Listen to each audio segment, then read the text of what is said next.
What's up, Wargamers? Welcome back to World of Wargaming. Today is an especially fun trip into the pile of opportunity because I do not have any idea what's inside of this bag.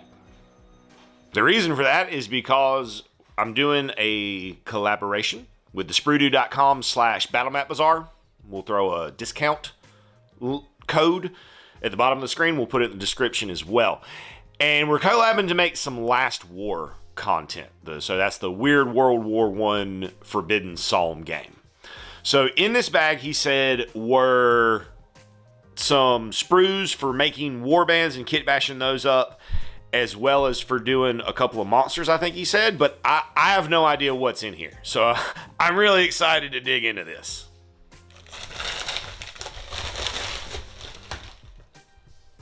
So up first, we got a spool of barbed wire. This is awesome because I know for a fact that there is like a barbed wire elemental or barbed wire golem or something along those lines that's in the game. So this will be perfect for kit bashing that up. Sweet. Plus for just making, barbed wire stuff. It's Weird World 1. You need barbed wire just everywhere for the board. So double purpose. So first brick of sprues are different nations. So we got a sprue of French infantry. These are from Wargames. These are Wargames Atlantic sprues. I love their gas masks.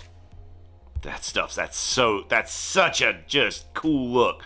We got some poses. What I love about these is that I don't have to build as much. But we got lots of weapon options, so I'm going to actually, before I build any of these, I'm going to make sure I get the book and read through so I can kit bash them as accurately as possible. I'm also going to try to do try my hand at some kit bashing videos, kind of not necessarily to teach anybody how to kit bash, because I don't think I'm good enough at it to do that, but just to kind of share the process and the journey that we're going to take and go through over the next month or two or more to get this game ready to go to table. Next up, we got some Wargames Atlantic British infantry. I love these big, like, wide, shallow pan hats with all their little accoutrement. I wonder if there's a tea bag in here. Not like an actual tea bag, but like the little tea kit pouch that they would carry with them. Bayonets affixed. Love that. Ooh, he's got something fun. Now, I don't know anything about World War I armaments or uniforms or any of that stuff. I know a fair bit about World War II. I don't know nothing about World War I.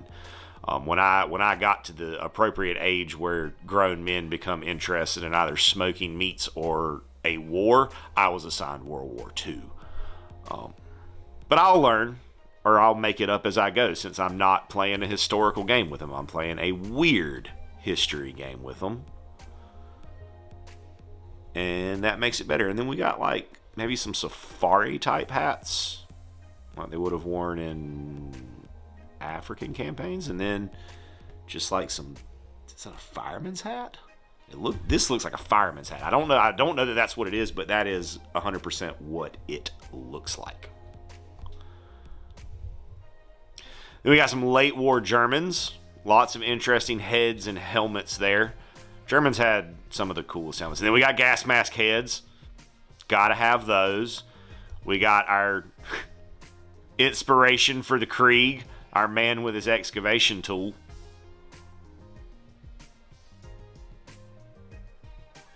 These will be, I think, fun. They're not maximum modular kits, but they're modular enough to where you can do some fun stuff with them. And then we got a whole bunch of excavation tools. And then we got like some helmets with the little spikes on the top, like Colonel Clink. Love that. Which would have been much later, but still,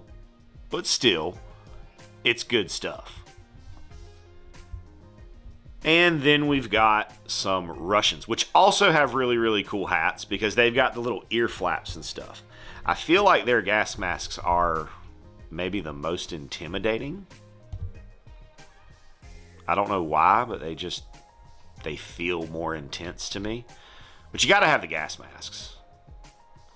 This dude is full on ready. He looks like he's about to throw his rifle like a spear. That's how I might model that. We got a man with a saber. Well, man, now I've got to decide, like, what force I'm going to play, like, what nation.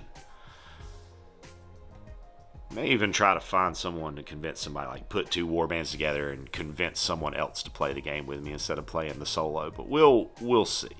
We'll see how that goes. We then have the... I just realized that, like, War Games Atlanta says WAP. That says WAP. Not spelled the same, but still.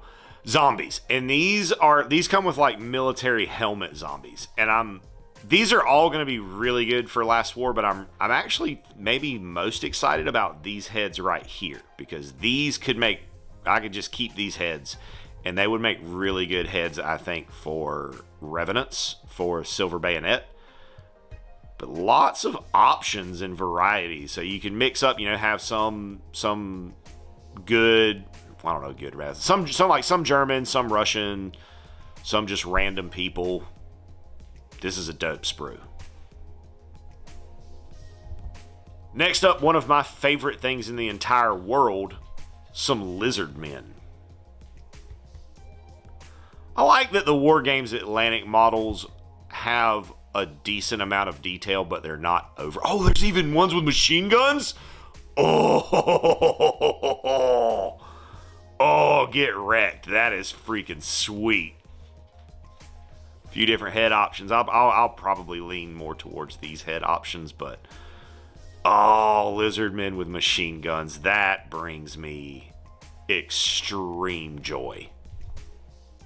And then werewolves. I have some werewolves, but I'm never going to be upset about having more werewolves.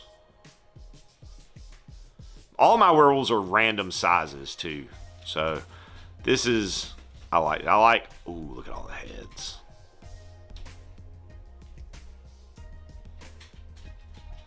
I like this one. And there's some of those that were upside down that way. I like this one too, and that one. I like them all. And last up, we've got some giant spiders of various sizes. We've got some. These are going to be my favorites, obviously, because I can just clip them out and go. And then we've got some cocoon bodies. That's something I could have used a couple of years ago if I'd have known it existed. I think maybe I need to go take a look at War Games Atlantic's range. I didn't know that they did this many different things. And then we've got some bodies here to make some much larger spiders. Wonder if I can make one of those World War I zombies ride a giant spider. That's a superb selection of models. This is going to be a lot of fun. Huge thank you to the Spruedude and BattleMapBazaar.com for sending this stuff over to help jumpstart this Last War endeavor that I've been looking at forever. Because at the moment, the Last War is the only Forbidden Psalm game by Ramen that I haven't played. I think, unless there's maybe one that I don't know of, but I think it's the last, like it's the only one I haven't played. I've played Kill Sample Process, I've played Forbidden Psalm, I'm almost done through playing Dread Knights. So really, really, really excited about that. And of course, thanks so much to all of you for tuning in, hanging out, checking out some new toys, exploring the pile of opportunity with me, and most importantly, sharing some time in your day with me. I hope you have an absolutely amazing rest of your day.